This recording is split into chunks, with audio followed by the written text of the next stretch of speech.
Selamat pagi, saudara-saudara dalam kemanusiaan. Kita sejenak merenungkan apa yang diwariskan kepada kita melalui gulungan-gulungan teks suci yang diimani sebagai bagian dari apa maunya Tuhan kepada umat manusia.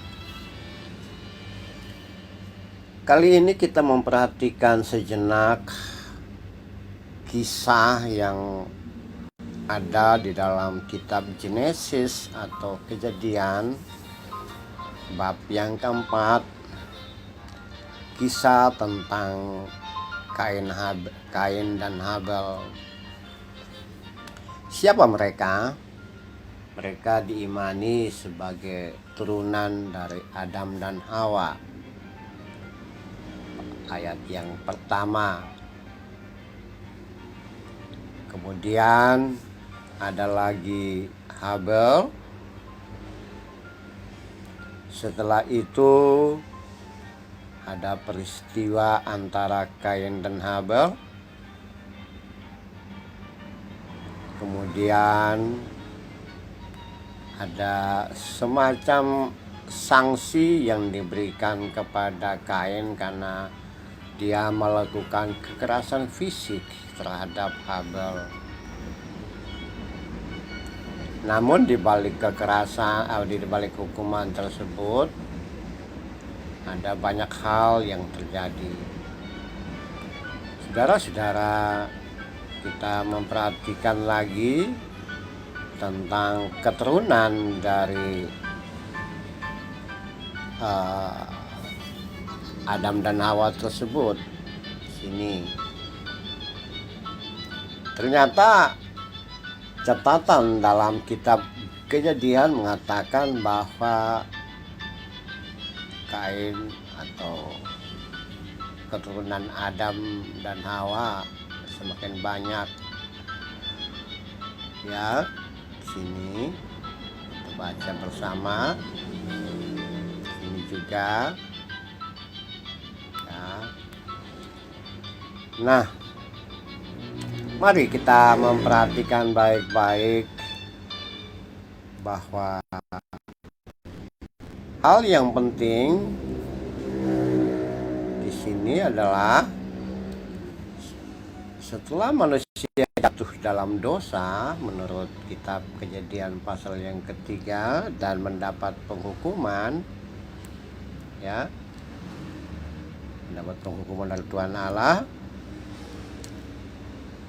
Tuhan Allah tidak mencabut kemampuan mereka untuk mengembangkan hidup dan kehidupan.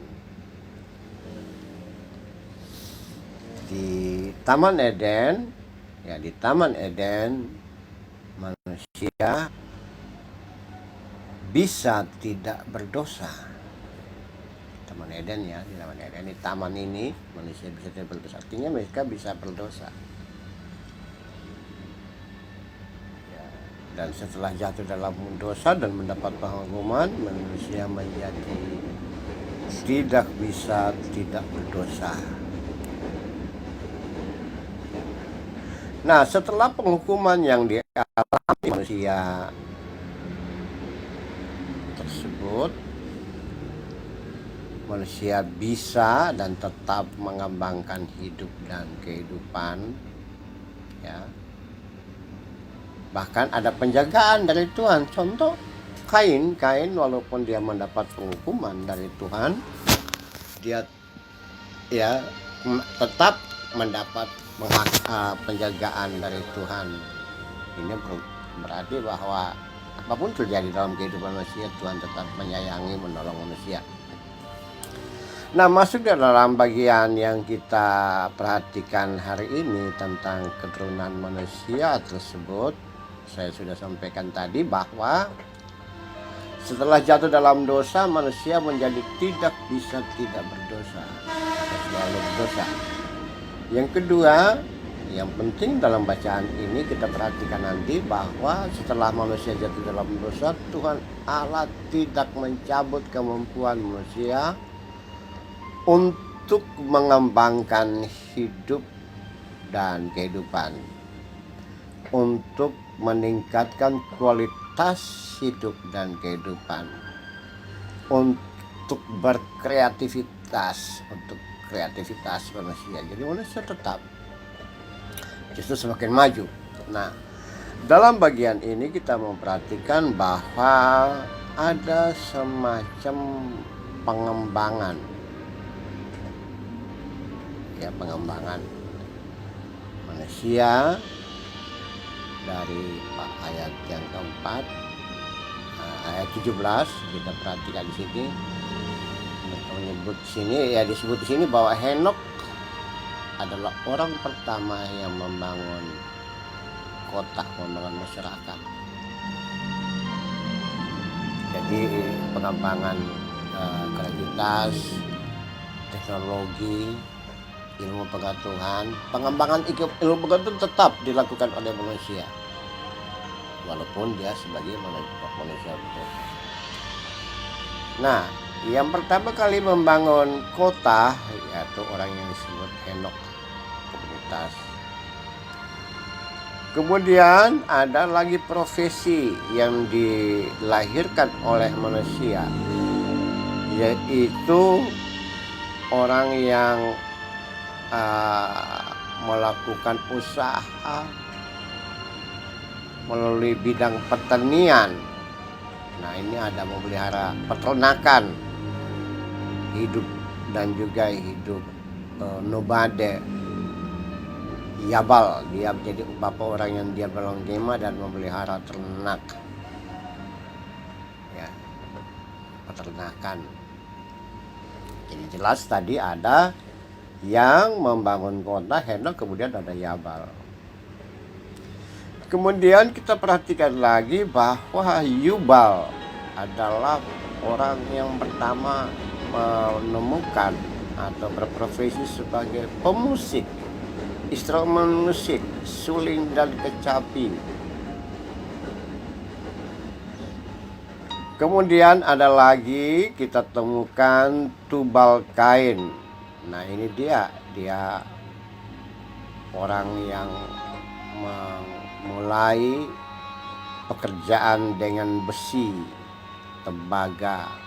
Membayangkan pada masa lalu, pada masa itu belum ada tambang, tapi bisa saja mereka menemukan apa yang terlempar, tergeletak di atas tanah, tembaga dan besi. Tidak perlu menggali, tapi ada. Dan inilah Tubal-Kain, orang pandai besi, tembaga, perlengkapan. Kemudian kita temukan lagi ada orang yang mulai dengan penyembahan kepada ilahi. Nah, ini ada yang disebut Enos. Pada saat itu orang mulai menyadari diri, melakukan ritus atau model penyembahan kepada Tuhan. Ya. Bahkan pada masa itu juga terjadi apa yang dilakukan sebagai proses-proses pengembangan hidup dan kehidupan. Dan ini yang diwariskan kepada kita sekarang, bahwa kita kembali ya, bahwa pengembangan hidup dan kehidupan sudah terjadi sejak masa lalu. Nah, dari sini, dari bagian ini ingin menunjukkan kepada saudara sekalian, saudara-saudara dalam kemanusiaan, bahwa hidup dan kehidupan itu bukan melulu urusan menyembah Tuhan, ritus, kemudian mementingkan yang utama. Kita menyebut diri agama yang lebih dulu. Yang penting aku menyembah Tuhan, segala sesuatu diberikan kepada saya, itu belakangan. Nah, kita memperhatikan bahwa lahirnya profesi pengembangan hidup dan kehidupan, kemudian bagaimana meningkatkan kualitas diri manusia, menyenangkan diri, kemudian makan, minum, usaha. Kita perhatikan hidup dalam komunitas itu utama. Kemudian yang berikut lagi adalah bagaimana melengkapi kehidupan dengan menemukan perlengkapan-perlengkapan. Kemah itu menunjukkan bahwa orang tinggal dalam rumah, memelihara ternak itu untuk mendapatkan makanan, ya, makanan. Kemudian ada peternakan dan pertanian tentu saja. Kemudian itu ada musik, ya, ada perlengkapan besi, perlengkapan tembaga, semuanya itu. Dari sana baru orang mulai berseru kepada Tuhan, menyembah Tuhan, atau melakukan ritus-ritus keagamaan kepada Sang Ilahi. Nah, dari sini jelas bahwa manusia mempunyai kehidupan yang harus terus-menerus berkembang sampai pada masa kini. Apa yang ada dalam Kejadian 4 itu merupakan hal-hal yang basic pada masa lalu dan terus-menerus dikembangkan hingga sekarang ini. Sampai sekarang ini manusia ada dalam komunitas masyarakat, membutuhkan makanan dan minuman, kemudian pakaian, kemudian musik, kemudian penyembahan kepada Ilahi. Ini adalah kebutuhan dasar, kebutuhan pokok yang ada pada hidup dan kehidupan manusia. Jadi sebelum manusia menemukan apa-apa yang merupakan ciri khas hidup dan kehidupan pokok atau paling primer manusia, hal tersebut sudah disampaikan dalam kitab Genesis atau kitab Kejadian, bahwa kebutuhan dasar hidup dan kehidupan itu semua harus terjadi. Mari saudara-saudaraku dalam kemanusiaan, lakukan yang terbaik untuk hidup dan kehidupanmu sebagai tanggung jawab kita kepada Tuhan dan kepada sesama. Tuhan akan memberikan kekuatan kepada kita untuk meningkatkan kualitas hidup dan kehidupan sebagai tanggung jawab kita kepada Tuhan dan kepada sesama. Lakukan yang terbaik dan berkarya yang terbaik, karena itu maunya Tuhan untuk kita. Amin.